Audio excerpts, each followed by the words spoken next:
En el veto parcial que el Ejecutivo elaboró a las reformas que al Código Integral Penal aprobó la Asamblea, se hicieron 4 observaciones por inconstitucionalidad. Una de ellas es la que se refiere al comiso sin sentencia en casos de corrupción. Según el presidente de la República, la reforma no procede por ser expresamente contraria y vulnerar directamente la garantía constitucional del debido proceso. Esta lectura tiene sus detractores, entre ellos está Henry Moreno Guerrero, asambleísta independiente por Pastaza, legislador. Buenos días. ¿Por qué cree usted que esta acción que se propone en la reforma sí procede? Mi estimado Lenin, buenos días, un saludo cordial. Permítame también saludar a la provincia de Pastaza, que se encuentra festejando un año más de vida provincial. Sí, le preguntaba, ¿por qué cree usted que sí debería, o por qué razón usted está en contra del veto que el presidente Lenín Moreno emitió en relación al comiso sin sentencia? Lenin, el mismo veto del presidente contradice en sus palabras desde el inicio de su gestión.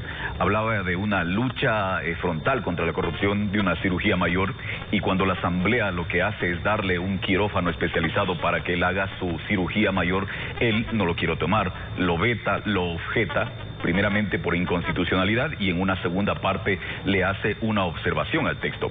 Lo que tratamos nosotros con el comiso sin sentencia es el tema de poder recuperar recursos robados, y también el tema de poder recuperar otros bienes que se han puesto en nombre y en cabeza de otras personas. También alertar a la población acerca de que no se están realizando las acciones que son necesarias por parte de los operadores de justicia, no tienen las herramientas necesarias, por eso se estaba poniendo esta herramienta, y también para coadyuvar y colaborarle a la misma lucha que el gobierno nacional dice que está emprendiendo o ha emprendido contra la corrupción, pero que lastimosamente en las ejecutorias no se las ve así. Pero aquí ciertamente existe un conflicto, porque la Constitución de la República en su artículo 76, numeral segundo, señala que se presumirá la inocencia de toda persona y que será tratada como tal mientras no se declare su responsabilidad, mientras resolución firme o sentencia ejecutoriada. Por otro lado, la Convención de Naciones Unidas contra la Corrupción, en su artículo 54, señala que los Estados partes considerarán la posibilidad de adoptar las medidas que sean necesarias para permitir el decomiso de bienes sin que medie una sentencia. El presidente, por su parte, propone una tercera vía, que se amplíe la incautación para delitos de corrupción como el lavado de activos, cohecho, concusión, enriquecimiento ilícito o testaferrismo. ¿Por qué usted cree que con eso no alcanza para recuperar lo robado? Lenin, esto es un tema de estricto derecho y la norma la van a manejar los operadores de justicia. Lo que hablamos nosotros en el tema del comiso sin sentencia no tiene nada que ver con el tema de la responsabilidad o no penal que puede ser establecida dentro del juicio. Esta es una figura accesoria que no puede ser implementada de forma independiente. Es decir, es parte de un proceso penal. Pero aquí no atacamos la responsabilidad propiamente que se está discutiendo dentro del proceso penal. Estamos atacando la propiedad, la licitud. Que se demuestre, y eso está dentro de la norma, que se demuestre sí en una audiencia oral y contradictoria acerca de la proveniencia de los bienes. Es decir, que se justifique. Por ejemplo, alguien que tiene un delito, está siendo procesado por un delito de lavado de activos, por enriquecimiento ilícito, que fue un comerciante, que pueda justificar que de conformidad a sus ingresos tuvo, por ejemplo, algo que está a su nombre, una hacienda, un yate. Eso sí se puede determinar dentro de un comiso sin sentencia, y eso es lo que estamos haciendo nosotros, previniendo que de pronto se vayan a ubicar o a colocar estos bienes mal habidos a nombre y a cabeza de otras personas. Lo que también tratamos nosotros de hacer a través de esta figura es que quienes están huidos de un proceso penal, ya con la aplicación de un comiso sin sentencia, tengan ese miedo de perder sus bienes y puedan volver a dar la cara para que el proceso penal siga de conformidad a lo que establecen las reglas del procedimiento penal. Pero eso digo, esta es una figura accesoria a lo que tiene que ver al procedimiento penal. Aquí no se discute todavía la presunción de inocencia que está garantizada por la Constitución. Lo que analizamos es la propiedad y la licitud de esos bienes. Vamos ahora con el tema de la proforma presupuestaria. El gobierno dice que está cumpliendo con los imperativos constitucionales en salud y educación, pero hay recortes en los presupuestos de las universidades y entonces desde el oficialismo se habla de una optimización de recursos en tiempos de crisis. ¿Ustedes cómo lo interpretan? Bueno, yo creo que aquí hay que hacer esfuerzos todos. Sí, la clase política tiene que ser la primera. Aquí tiene que haber una reducción de sueldos del jerárquico superior, asambleístas, presidente, ministros. Es decir, no podemos cargar, yo digo, el peso de una crisis sobre el hombro del pueblo más necesitado, del pueblo ecuatoriano, la gente que menos tiene. Entonces hay que realizar acciones para, creo yo, coadyuvar a superar esta crisis económica, cerrar la brecha fiscal.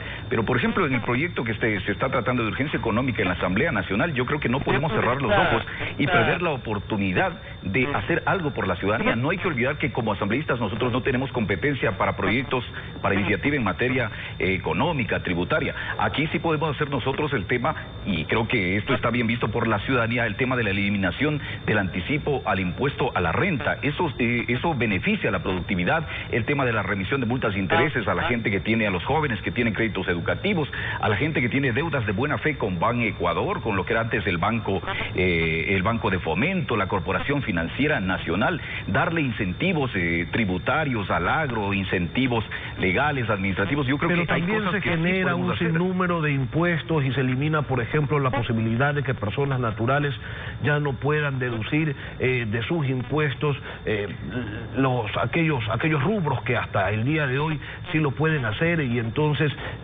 hay ciertas distorsiones, ¿no? Por un lado, sí, como todo proyecto tiene incentivos, pero por otro lado también va golpeando el bolsillo de toda la gente. Sí, por eso digo, Lenin, las cosas negativas hay que dejarlas a un lado, pero no hay que cerrarse a un archivo total. Tenemos el tema de que de pronto se puede estigmatizar a ciertos ecuatorianos, castigar, digamos, su emprendimiento, castigar el tema de que hayan trabajado. Eso está ahí y eso se lo puede ir dejando de lado. También el tema de que se quiere obviar ciertas responsabilidades a quienes traigan capitales al Ecuador y no se pueda analizar bajo una responsabilidad penal de dónde provienen estos capitales, que bien podrían ser de la misma corrupción generada en el Ecuador. Pero ¿qué es lo que estamos proponiendo nosotros en la Asamblea Nacional? Que en el informe para segundo debate se segmente todo este tipo de circunstancias negativas que ya la ciudadanía las percibe, pero también que segmentemos las cosas positivas que podamos hacer por el pueblo ecuatoriano. Eso es plenamente factible y está en la Ley Orgánica de la Función Legislativa. Pues son 404 artículos los que tiene este proyecto. Pero para eso somos asambleístas y ahí es responsabilidad de quienes están al frente de la comisión, preparar un buen informe en las cuales, y eso ya en el Pleno de la Asamblea Nacional se ha debatido y se ha dicho todo lo negativo de este proyecto, ¿sí? Pero eso puede estar ahí segmentado. Y en la votación, nosotros creo que tenemos una enorme responsabilidad con los ciudadanos, con los ecuatorianos. Es decir, no podemos perder esta oportunidad en temas tributarios, en temas económicos, de hacer algo por la gente que en realidad necesita, sí, que la acción de la Asamblea, que la acción de los políticos se vea reflejada en la acción, obviamente, de la política del Estado.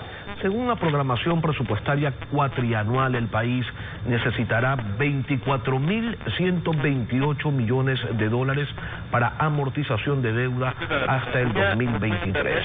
Y a eso hay que sumarle el hecho de que todos los años se prevé, además, adquirir más deuda. El escenario sin duda es complicado y todos los sectores piden más recursos. ¿Qué propone usted, legislador?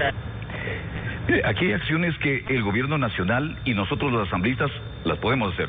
Yo digo, la reducción de sueldos del jerárquico superior, el tema de la renegociación de los contratos petroleros, el tema de la renegociación de los contratos con China, el tema de la renegociación también de los contratos con las operadoras de telefonía celular. También ahí existen muchos recursos. El tema de la lucha contra la corrupción. No podemos nosotros, y ahí también hay responsabilidad de la Asamblea Nacional. Cuando estuvimos aprobando las reformas al COIP, no todos los asambleístas, pero sí la gran mayoría, votaron en contra de reforzar la figura de la incautación, que también le estábamos ampliando nosotros para delitos contra la corrupción. Yo creo que ahí también, en la lucha contra la corrupción, el mismo presidente del gobierno nacional ha señalado que se han perdido, pero miles de millones de dólares por la corrupción, pero al momento están solamente algunos sindicados en los procesos penales y todavía no existen esas denuncias efectivas acerca de dónde o quiénes son los que tienen esos recursos robados. Son los criterios de Henry Moreno Guerrero, asambleísta independiente por Pastaza. Gracias por venir a Contacto Directo.